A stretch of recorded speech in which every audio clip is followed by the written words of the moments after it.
In this demonstration, we're going to look at how we can create a network load balance cluster. Now, we're going to do most of this work through PowerShell, but equally we could do it through the GUI interface. The purpose of a network load balance cluster is to allow me to present multiple machines with near enough a single IP address.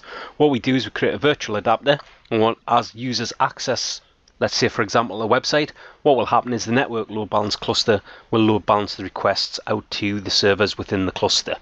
So the first thing we're going to do here is just on the server is we're just going to come into Windows PowerShell. So I'm just going to come to Tools. Within Tools here, I'm going to come down to my Windows PowerShell Integrated Scripting Environment. And what we're now going to do is we're now going to start issuing the commands to create our network load balance cluster. So the first thing we're going to do here is we're just going to install the network load balance feature.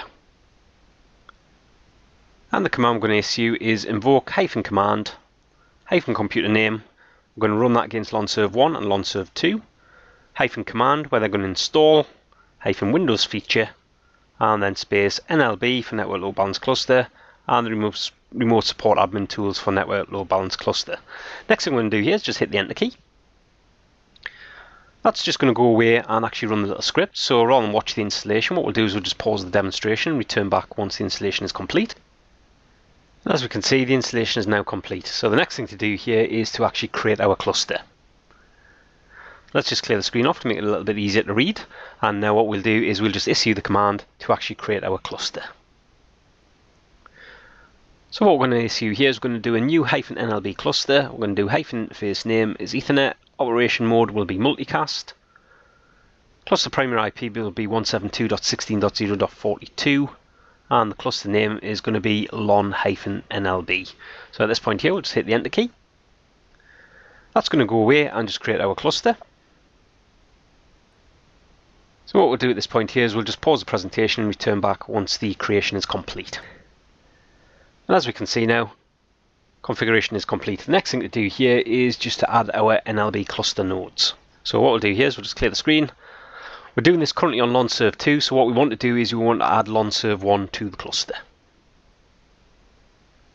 And the command we're going to issue is add -NLB cluster node, -interface name, quotes Ethernet, -new node name, quotes LonServe1, -new node interface, and then we're going to specify Ethernet. At this point here, we'll just hit the enter key. As we can see, it's running the script, so what we'll do is we'll just pause the presentation and return back once the script is complete. So as we can see now, we can see that cluster is created. Everything is converged, so the next thing we'll do here is we'll just minimize down our PowerShell. We'll just come to our tools, and within our tools, what we're going to have a look at here is we'll just have a look at our network load balancing manager. Expand up our plus here.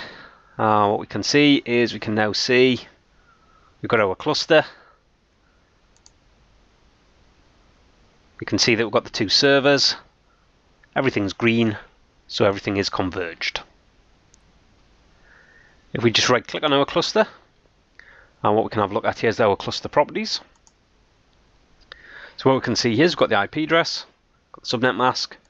We look at the cluster parameters, again we can see the IP address, subnet mask, full name. We're using multicast in the case of our cluster operation mode, and if we look at the port rules, we can see that we're allowing everything to come through this cluster. And that's the end of this demonstration of creating a Microsoft network load balance cluster.